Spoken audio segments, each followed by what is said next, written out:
दोस्तों, इमेजिन कीजिए तुम्हारे पास एक पेपर है और जब तुम उसे खींचते हो तो वह फट जाता है। अब सोचो, अगर तुम उन पेपर के टुकड़ों को और भी छोटा करोगे तो एक टाइम ऐसा आएगा कि जब तुम उसको फर्दर डिवाइड नहीं कर पाओगे और शायद वह पेपर का पीस इतना छोटा होगा कि तुम उसे नेक्ड आई से देख भी ना पाओ। इसी स्मॉल इंडिविजुअल पार्टिकल को हम एटम कहते हैं। एक और एग्जाम्पल से समझो, जब तुम चॉकलेट को माइक्रोस्कोप के अंदर देखने की कोशिश करोगे तो तुम्हें स्मॉल पार्टिकल्स दिखेंगे, लेकिन इन स्मॉल पार्टिकल्स के पीछे एक इम्पोर्टेंट सीक्रेट है, वो है एटम। तो आज हम एटम्स और मॉलिक्यूल्स के बारे में इस चैप्टर में अमेजिंग विजुअल्स और एनिमेशन के थ्रू डिटेल में पढ़ेंगे। So let's start. एटम को डिटेल में पढ़ने से पहले हम कुछ लॉज के बारे में जान लेते हैं, जो कि एंटोनी लवोइजर के केमिकल कॉम्बिनेशन के लॉज हैं। पहला है law of conservation of mass. ये लॉ कहता है कि मास can nether be created nor be destroyed in a chemical reaction. For example, जब हम पेपर को जलाते हैं तो वह बर्न होता है और राख में बदल जाता है। इस प्रोसेस में टोटल मास कंजर्व रहता है, यानी अगर हम कागज के जलने के पहले और बाद के मास को मेजर करेंगे तो वह बराबर होगा। सेकंड है लॉ ऑफ कांस्टेंट प्रोपोर्शन। इस लॉ के अकॉर्डिंग किसी भी सब्सटेंस को पाने के लिए हमें एक फिक्स्ड प्रोपोर्शन में चीज़ें मिक्स करनी होती हैं। फॉर एग्जांपल, जब हम आटा और पानी मिलाकर रोटी बनाते हैं तो हमें एक फिक्स्ड रेशियो को फॉलो करना होता है। अगर हम ज़्यादा पानी डालेंगे या कम आटा तो रोटी सही से नहीं बनेगी। यही लॉ ऑफ कांस्टेंट प्रोपोर्शन है। एक और एग्जांपल ले लो, वाटर का कंपाउंड बनाने के लिए हमें हाइड्रोजन और ऑक्सीजन एटम की ज़रूरत होती है और ये लॉ कहता है कि एक मॉलिक्यूल ऑफ वाटर में 2 हाइड्रोजन और 1 ऑक्सीजन एटम होते हैं, जो कि 1:8 में पाए जाते हैं। इस फिक्स्ड रेशियो को हम H2O यानी वाटर कहते हैं, यानी कि in a chemical substance the elements are always present in definite proportion by mass, और यही लॉ ऑफ कांस्टेंट प्रोपोर्शन है।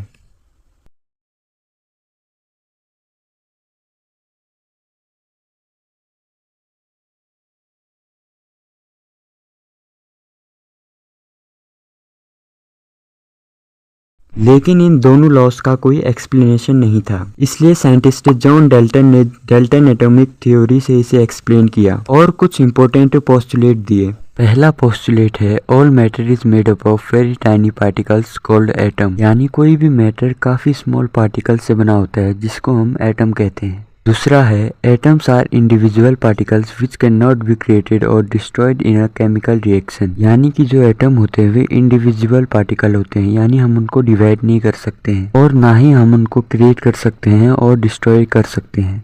तीसरा है atoms of given element are identical in mass and chemical properties, यानी किसी भी एलिमेंट के एटम्स का मास और उनकी केमिकल प्रॉपर्टीज आइडेंटिकल होंगी, यानी सिमिलर होंगी। फॉर एग्जाम्पल, जैसे सोडियम एलिमेंट है, इसके जो सारे एटम्स होंगे उनका मास और उनकी केमिकल प्रॉपर्टीज सेम होंगी। ऐसा नहीं हुआ कि सोडियम का एक एटम अलग बिहेव कर रहा है और दूसरा एटम अलग बिहेव कर रहा है। सारे एटम्स का मास और केमिकल प्रॉपर्टीज सेम होंगी।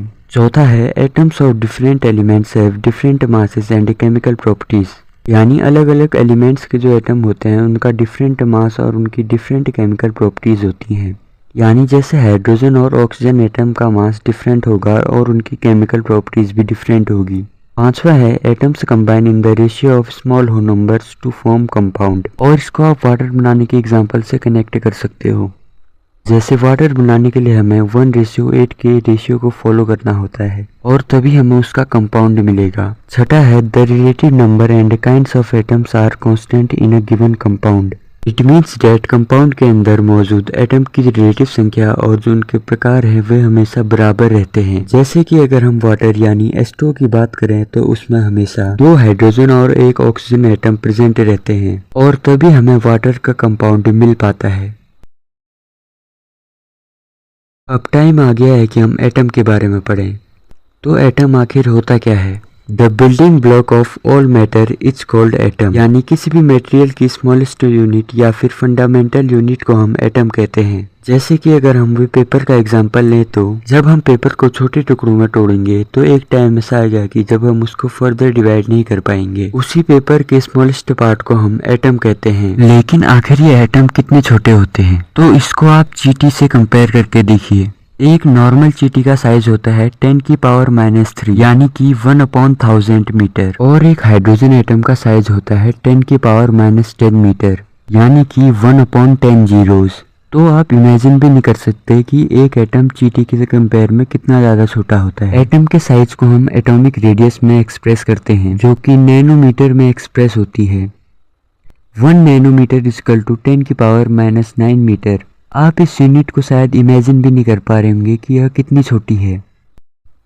Our next topic is modern day symbols of different elements। जैसा कि हमने चैप्टर 2 में एलिमेंट्स के बारे में पढ़ा कि वे प्योर सब्सटेंस होते हैं, और इस टॉपिक में हम जानेंगे कि एटम्स को नेमिंग कैसे मिलती है। तो इसके लिए IUPAC जो कि एक ऑर्गेनाइजेशन है, वे एलिमेंट्स के नेम्स, उनके सिंबल्स और उनके यूनिट को अप्रूव करती है। इसके अकॉर्डिंग एलिमेंट्स का जो फर्स्ट लेटर होता है वे हमेशा कैपिटल होगा, और जो सेकेंड लेटर है वे हमेशा स्मॉल होगा। फॉर एग्जाम्पल जैसे एल्यूमिनियम एलिमेंट है, इसको हम AL सिंबल से रिप्रेजेंट करते हैं, जहाँ A कैपिटल लेटर है जो कि फर्स्ट लेटर है और सेकंड लेटर स्मॉल होगा। ऐसे भी कई सारे एलिमेंट्स होते हैं जिनके नेम उनके फर्स्ट लेटर से दिए जाते हैं। फॉर एग्जांपल जैसे कैल्शियम है, इसको हम Ca से रिप्रेजेंट करते हैं, लेकिन ये कई बार सही नहीं होता है, इसलिए कुछ एलिमेंट्स के नेम जर्मन और ग्रीक से लिए गए हैं। जैसे कि आयरन हो गया, इसका सिंबल Fe है।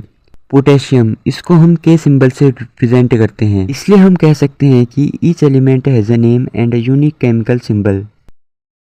और नेक्स्ट टॉपिक इज एटॉमिक मास।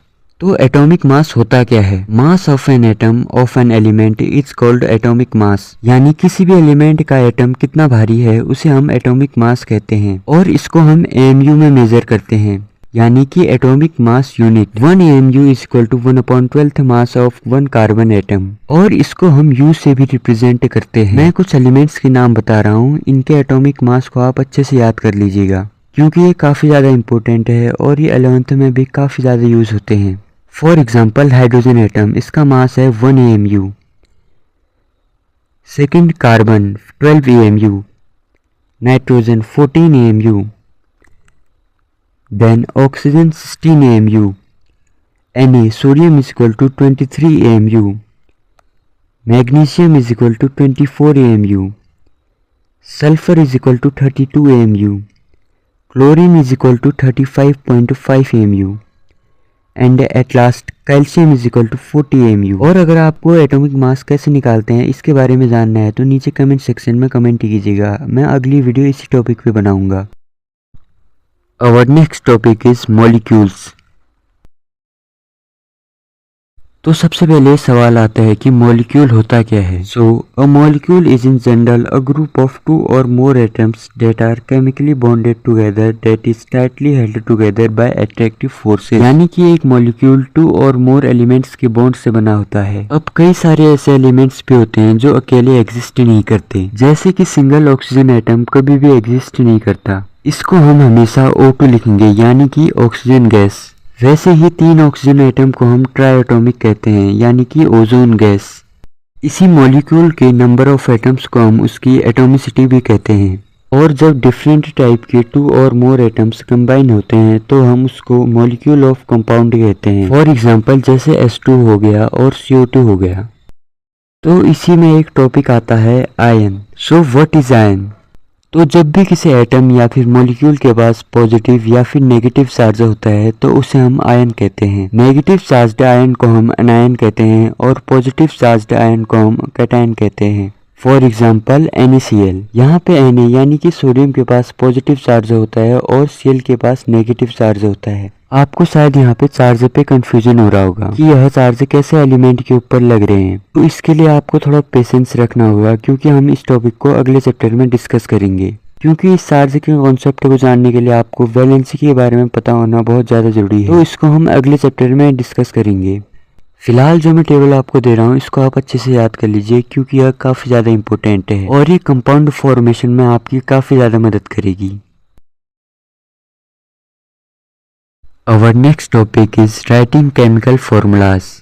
ये टॉपिक आपके एग्जाम पर्सपेक्टिव और केमिस्ट्री के पर्सपेक्टिव से काफ़ी ज़्यादा इम्पोर्टेंट है, और इसको हम केमिस्ट्री का बेसिक्स भी कह सकते हैं। और ये इतना ज़्यादा इम्पोर्टेंट टॉपिक है कि अगर आप फ्यूचर में कभी भी केमिस्ट्री पढ़ेंगे तो आपको केमिकल फॉर्मूलेज लिखने जरूरी आनी चाहिए, इसके बिना आप क्वेश्चन को सॉल्व नहीं कर पाएंगे। आई होप आप इस टॉपिक का इंपॉर्टेंस समझ रहे होंगे और फुली कॉन्सेंट्रेटेड होंगे। तो केमिकल फॉर्मूलेज लिखने के लिए आपको 3 चीजें जरूरी आनी चाहिए। पहला है एटॉमिक नंबर का कॉन्सेप्ट, दूसरा है वैलेंसी और तीसरा है इलेक्ट्रॉनिक कॉन्फ़िगरेशन। आई थिंक आपको ये टर्म्स काफी ज्यादा न्यू लग रहे होंगे सुनने में, और हो सकता है कि जब मैं आपको ये एक्सप्लेन करूं तो आपको थोड़ा समझ ना आ पाए, क्योंकि इसका जो कोर कॉन्सेप्ट है वह आपका अगले चैप्टर में है, जो कि है स्ट्रक्चर ऑफ एटम।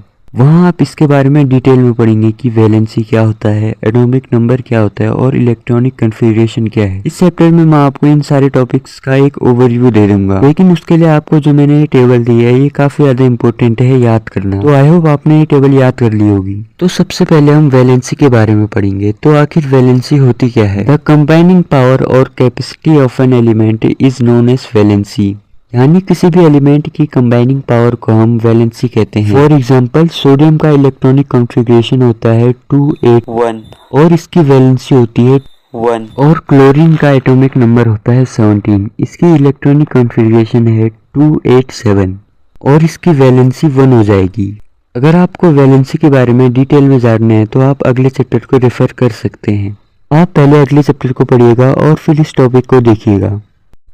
तो सबसे पहले हम NaCl का केमिकल फॉर्मूला बनाना सीखेंगे। इसके लिए आपको उसकी वैलेंसी और उसका इलेक्ट्रॉनिक कॉन्फ़िगरेशन करना आना चाहिए। जैसे कि Na का एटॉमिक नंबर होता है 11, इसका अगर हम इलेक्ट्रॉनिक कॉन्फ़िगरेशन करेंगे तो ये होगा 281। Na यानी सोडियम की वैलेंसी होती है 1, और क्लोरीन जिसका एटॉमिक नंबर है 17, इसकी इलेक्ट्रॉनिक कॉन्फ़िगरेशन होगी 287, इसकी वैलेंसी हो जाएगी 1। अब सिंपली हम इनकी वैलेंसी को क्रिस क्रॉस कर देंगे, जिसके कारण इनकी नेट वैलेंसी 1 हो जाएगी और हमें NaCl कंपाउंड मिलेगा। सिमिलरली हम HCl यानी हाइड्रोजन क्लोराइड का केमिकल फॉर्मुलेशन देखेंगे। हाइड्रोजन की वैलेंसी होती है 1 और क्लोरीन की वैलेंसी होती है 1। अब सिंपली हम इनकी वैलेंसी को क्रिस क्रॉस कर लेंगे तो हमें कंपाउंड मिलेगा HCl यानी कि हाइड्रोजन क्लोराइड। एक और एग्जांपल से समझो, जैसे कि अमोनियम सल्फेट। अमोनियम को हम लिखते हैं NH4, सल्फेट को हम लिखते हैं SO4। अमोनियम पे चार्ज होता है +1 और सल्फेट पे चार्ज होता है -2। आई होप आपने ये टेबल ढंग से याद कर ली होगी। अब हम सिंपली इनके चार्जेस को क्रिस क्रॉस कर देंगे तो हमें कंपाउंड मिलेगा NH4 एंड SO4 यानी कि अमोनियम सल्फेट। सिमिलरली आप इन सारे क्वेश्चन को सॉल्व कीजिएगा। आई होप फ्रेंड्स इस वीडियो ने आपको काफ़ी ज़्यादा वैल्यू प्रोवाइड करी होगी, और अगर आपको ये वीडियो पसंद आए तो इसको लाइक और चैनल को सब्सक्राइब कीजिएगा ताकि हमारे आने वाली लेटेस्ट वीडियो की नोटिफिकेशन आपको मिलती रहे। See you in the next video, till then goodbye and keep learning.